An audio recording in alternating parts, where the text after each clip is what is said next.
Good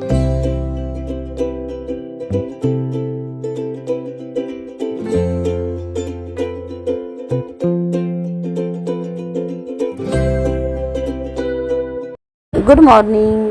तर आज आहे 1 मे म्हटल्यानंतर महाराष्ट्र दिन आणि मुलांचा रिझल्टचा दिवस.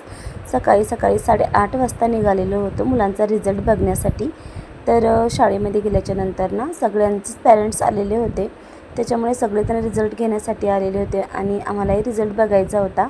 तर आनंदीचा आलेला होता 3रा क्रमांक. तर 3ऱ्या रँकवर होती. तोपर्यंत जेवढ्या काही मुलांचे नंबर्स वगैरे आले होते प्रत्येकाच्या गुणांचं कौतुक चालू होतं आणि प्रत्येकाला मेडल्स वगैरे रिझल्ट देण्याचं काम चालू होतं. आणि त्यानंतर प्रमुख जे पाहुणे होते आणि मुख्याध्यापक वगैरे सगळेच काही हजर होते. आनंदीचंही छानसं कौतुक केलं सरांनी. त्यानंतर मग आम्हालाही स्टेजवर बोलवण्यात आलं, कारण पॅरेंट्स जे होते त्यांच्यासोबतही फोटो वगैरे क्लिक केले त्यांनी. बघू शकतात आनंदी मस्त उभी होती आणि तिला काही म्हणजे छान वाटत होतं. तर अशा प्रकारचं नवीन शाळेमध्ये उपक्रम वगैरे घेतात. तर डान्सची वगैरे ॲक्टिव्हिटीमध्ये ती 1 नंबर आहे आणि शिवाय 3rd रँकवर होती. त्याच्यामुळे मग टीचरांनी तिचं खूप छान प्रकारे कौतुक केलं. आम्ही देखील मस्तपैकी असे फोटोज वगैरे काढले. तिच्या टीचरांनी तिचं तर खूपच कौतुक केलं, कारण टीचरांची लाडकी आहे आनंदी. आता फर्स्टमध्ये गेलेली आहे आणि पप्पांची तर भरपूर लाडकी. बघू शकता किती छान आणि मस्त दिसत होती. त्यानंतर ना मग विघ्नेशचं देखील आम्ही रिझल्ट घेण्यासाठी गेलो. तर तिथे भरपूर सारी गर्दी होती, कारण तिकडचं जे वर्ग होते ते वेगळे आणि इकडची विघ्नेशची जी स्कूल आहे ती वेगळी होती. तरच विघ्नेशचे सर त्यांच्याकडून मग रिझल्ट घेतला. दोघांचाही रिझल्ट घेतल्याच्या नंतर ना घरी निघालेलो होतो, कारण आज जरा जास्त धावपळ होती. रिझल्ट घेतल्याच्या नंतर ना मला परत दुसरीकडे पण जायचं होतं, तर कुठे ते व्हिडिओ स्किप न करता बघत राहा. आज जरा सगळीच धावपळ होती. स्कूलमधनं आल्याच्या नंतर पुन्हा रेडी वगैरे झाली, साडी वगैरे वेअर केली. ताई आवरत होती, तोपर्यंत माझंही आवरून झालेलं होतं आणि जायचं होतं नंदबाईन त्यांच्या घरी वास्तुशांती करता. आज वास्तुशांतीचा कार्यक्रम आहे 1 मे. रिझल्ट घेऊन आल्याच्या नंतर मस्तपैकी रेडी झालेलो आहे आणि सगळेजण निघालेलो आहे. कानडी मळ्यामध्ये माझ्या 2 नंदबाई राहतात, एकाच घरात दिलेल्या आहे. त्यांच्याकडे वास्तुशांतीचा कार्यक्रम आहे, त्याचा व्हिडिओ स्किप न करता बघत राहा. तर दोघीही ताईंसाठी मस्त अशा मुनिया पैठणी घेतलेल्या होत्या. दोघींनाही आवडतील. तर गेल्याच्यानंतर आवडल्याच त्या. तर आम्ही त्यानंतर ना मग गाडीमध्ये डायरेक्टली कानडे मळ्यात गेलेलो होतो, कारण आमच्या घरापासून जवळच आहे कानडे मळ्यामध्ये घर त्यांचं. दोघीही बहिणी एकाच घरात दिलेल्या आहेत आणि माझ्या दोन्ही नणंदबाई मोठ्या. आणि बघू शकता मस्त अशी बाहेर रांगोळी वगैरे काढलेली होती. भाऊन त्यांची सगळ्यांची तयारी चालू होती. घर छान असं इनोव्हेटिव्ह केलेलं होतं त्यांनी. पहिलं घर होतं तिथेच केलेलं होतं.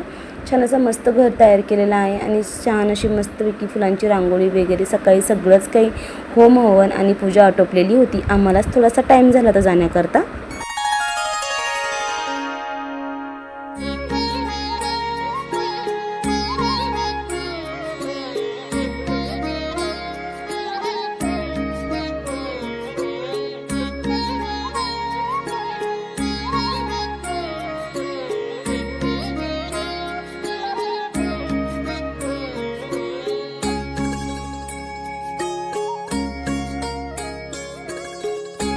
त्यांनी राहत्याच घरी असं मस्त असं घर नवीनच तयार केलेलं आहे. त्याच्यामुळे घरातल्या घरात छोटीशी वास्तुशांती ठेवलेली होती आणि सगळा काही स्वयंपाक आम्ही घरीच बनवलेला होता. सासूबाई रात्री चाललेल्या होत्या मुक्कामी.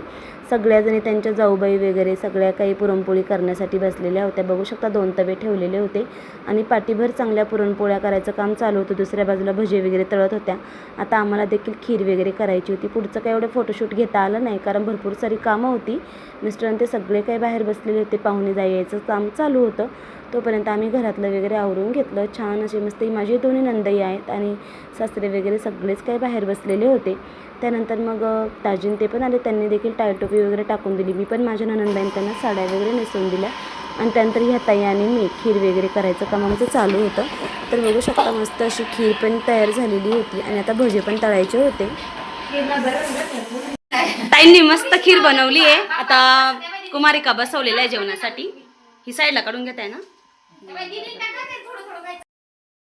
तर ह्या सगळ्यात मोठ्या ननंदबाई आहेत. तर त्यांना ना छान अशी मस्त साडी वगैरे, त्यांना हा कलर आवडला, मग त्यांनी ती साडी नेसून घेतली. तर त्यानंतर ना मग जे काही कुमारिका पूजन होतं त्या करत होत्या. तर सगळ्यात महत्त्वाचं म्हणजे वास्तुशांती असो किंवा नवचंडी पूजा करो, तर प्रथमतः कुमारिकांना खूप सारी मान असतो, कारण कुमारिका भोजन आणि पूजन करावंच लागतं. तर बघू शकता त्यांनी सगळ्यांचेच पाय वगैरे धुवून घेतले. आनंदी देखील बसलेली होती जेवणासाठी, कारण प्रत्येक वेळेस म्हणजे एवढ्या काही कुमारिका भेटतात, पण त्यांना गल्लीमध्ये सगळ्याच काही कुमारिका भेटल्या, त्याच्यानंतर आनंदी पण ॲड झाली. तर सगळ्यांचंच औक्षण वगैरे करून घेतलं. त्यांना छानसे असे गिफ्ट आणलेले होते, रुमाल वगैरे आपली यथाशक्तीप्रमाणे. पण अशा प्रकारे कुमारिका जेवण घातल्याने चांगलं असतं.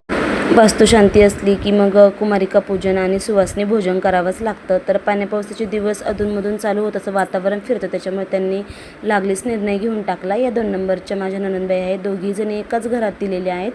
दोघींचे स्वभाव खूप छान आणि मस्त आहेत. तर बघू शकता दोघींनाही साड्या खूप सुंदर दिसत होत्या आणि त्यांनी माझाही मान ठेवला. गेल्यानंतर मी ज्या साड्या नेलेल्या होत्या त्या त्यांनी नेसून घेतल्या. तर त्यानंतर ना मग सासूबाईंनी त्या आम्ही जेवढे काही घरातले जे कोणी पाहुणे वगैरे आले तर त्यांना पण त्यांनी साड्या वगैरे नेसवल्या आणि ज्या काही सुवासिनी होत्या त्यांच्याकरता साड्या आणलेल्या त्या प्रत्येकीला साड्या नेसून दिल्या.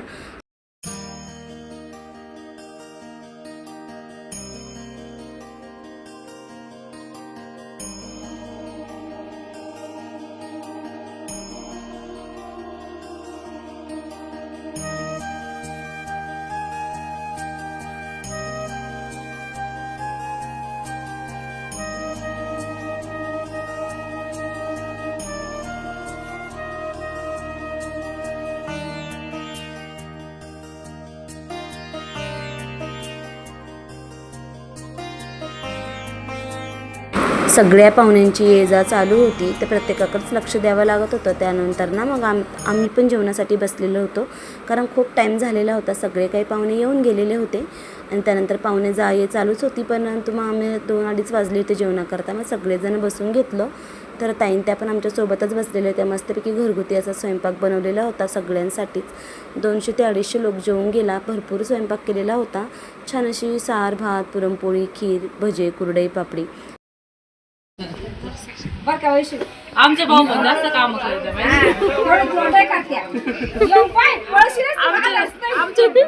आमचे भाऊ लय काम. खूप दिवसांनी सगळे काही एकत्र आलेले होते, त्याच्यामुळे भरपूर साऱ्या गप्पा आणि भरपूर सारी चेष्टा मस्करी चालू होती. तर आम्ही पण निघालेलो होतो घरी. आता 3 वाजलेले होते आणि मिस्टरांनाही पण दुसरं भाडं होतं. ताईन ते पाठीमागून नंतर येणार होते, तोपर्यंत आम्ही निघालेलो होतो घरी. व्हिडिओ आवडला असल्यास लाईक करा, शेअर करा, सबस्क्राईब करायला विसरू नका. भेटूया नवीन ब्लॉगमध्ये.